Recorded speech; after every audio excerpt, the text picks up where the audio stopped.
Okay, we are back. So at this time, Rosa, transitioning from Janine to Rosa, because Janine mentioned that she used to be with the police department. I had the opportunity to do a panel with Rosa several years ago for State Representative Vanessa Lowry Brown, who could not be with us today, but has sent several representatives today to show her support for this event, so we thank you very much. And I had the opportunity to meet Rosa and hear her story. And ironically, we were reconnected the other day, but I didn't realize it was her. And she started telling her story, and I said, I wonder if that's Rosa from like 2-3 years ago. And as soon as she walked in this morning, it was her. So please take this time. Her story is a powerful story. Thank you. It was very difficult for me because I was married to a Philadelphia police officer, and the problem is that I used to hear from him saying, no one's going to listen to you. And he was right. No one did listen to me. I reached out to every politician. I wish the state rep was here when I was going through that back at the beginning in the 80s. But he was right. No one would help me. My cries, my pleading for help went on deaf ears. And I promised myself, and my children suffered. My 2 boys, who are now adults, my oldest son will be getting married next week, and my daughter, Olympia, just made me a new grandma for the 5th time. They suffered. We suffered. But I realized that I had to tell my story. It was not to bash him, because many felt that I was bashing him because of his title, because of who he was. But no, it was to bring out the truth that domestic violence within the police department and the code of silence is real. I have police officers now who approach me and would say to me, Rosa, I remember when he was being investigated by Internal Affairs, but they squashed it. So imagine these women and men who are married to police officers, who are abusive, and the system would rather believe him or her because of the title that they hold. Domestic violence caused me 2 retinal detachments, so the lights are really killing me right now, so excuse me. So I really can't see anyone right now. I can see the light, and that's about it, and the silhouette in the background. But I'm still here. And I promised myself until the day I go home with my parents, I am not going to stop helping my brothers and sisters and our babies to make sure that their voices are being heard. I will not stop. So if they feel that I'm bashing the police department, if they feel that I'm going to continue to bash other police departments, until you hold these men and women accountable for their actions, I will not give up. I promise myself that. So if someone wants to approach me, you want to contact me, I'm right here. I'm not going anywhere. There are flashbacks for any victim of domestic violence. This baby, Herman, he still has flashback of what his sister went through. We do, but we wipe our shoulders and we say, we're going to move forward. We're going to help others, and that's why I'm still here. I'm going to help others. All right. Thank you. Thank you.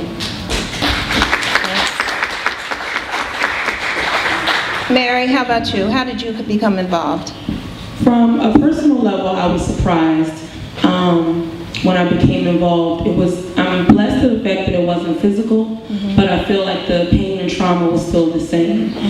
And I think that people have an oversight in recognizing that the relationship I was stating was over. The person wasn't willing to accept that the relationship was over, and that's when the change happened in the relationship, where the stalking started, the harassing phone calls, the attack of me at work, just everywhere, like in the community. And I went through, at the time I was actually working at a safe house in Montgomery County, and both of us being in the behavioral health field, I was surprised.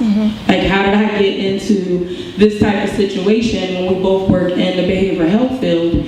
And it was just a journey in which recognizing that the trauma was real, and that I needed to go through the protection for abuse order and so forth like that.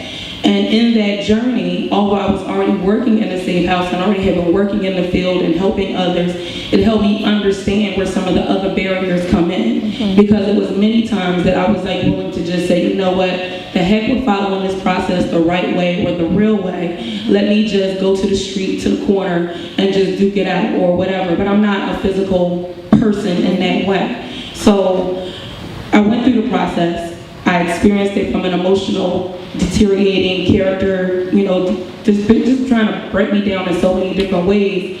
And the energy that it took, he contacted my family. My family doesn't live here.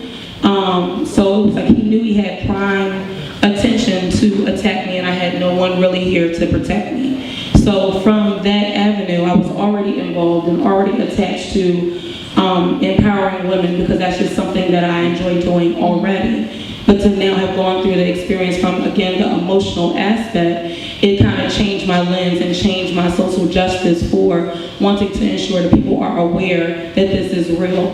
That we use a lot of words like on the outskirts and saying people are angry or people are violent, but you don't ever peel back the layers of the onion to kind of realize what that really looks like and how that really operationalizes in an everyday situation. It's just a conversation. A conversation can be abusive. How someone approaches you in your personal space can be internalized as abusive. So how we internalize different objects and people, the representation that they have in our life, we need to recognize that they can also create traumatic experiences that have carried into other relationships that I am aware of. So because of my awareness, I stay in tune. Yes. But without that, a lot of people need that support to kind of have that hand holding to walk them through what that emotional unpacking looked like. All right.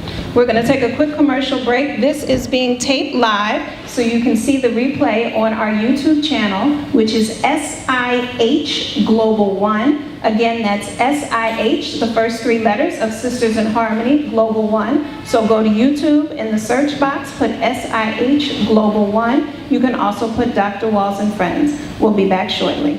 Poet by the name of Sapphire Blue. Sapphire, come on up and share your healing work with us. Thank you for having me. This piece is called No Excuse. There's no excuse for domestic abuse, especially at the hands of someone who calls himself your man. Only a man would succumb to actions so dumb, to bring harm to the woman on his arm, the one he sleeps next to at night. That's who you want to fight? If I were you, clown, I'd be scared to beat a woman down. Then eat the meal she cooks, sleep in the bed she made. She'd be well within her right if you end up dead. You chose this woman to be your wife. You promised to love and cherish her for life. And to the end, beating on her will only make her gag her best friend.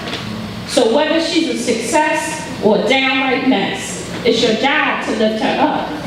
Not your job to leave wounds so deep no amount of makeup can cover up. When a girl grows up without her dad, searching for a love that she's never had, she may mistakenly choose this time. So fathers, love your daughters and pray she never needs a restraining order. Regardless of her shortcomings and imperfections, no one deserves to be dealt the hand or the fist of a man who's supposed to provide her love and protection. Some additional information regarding domestic violence. Some information and statistics I have found on a great resource that I encourage you to look at, which is the National Network to End Domestic Violence. Again, that's the National Network to End Domestic Violence. Two pieces of information that I feel are important to highlight is that one, yes, men are abused as well. Many times when we think about domestic violence, we only think about males beating females. But the reality is that men also do suffer from domestic abuse. And it can happen in a physical manner, an emotional manner, a verbal manner. It can also happen financially. So the same ways in which abuse happens towards women, it can also happen towards men. Additionally, there have been questions about whether or not abuse takes place in homosexual relationships. And the answer to that is yes also. So domestic violence can occur in lesbian relationships as well as in gay relationships. When it comes to domestic abuse, it happens at all levels, all types of relationships throughout all nationalities, cultures, socioeconomic levels, religious affiliations. So this is something that needs to be eradicated throughout the entire planet, throughout all levels.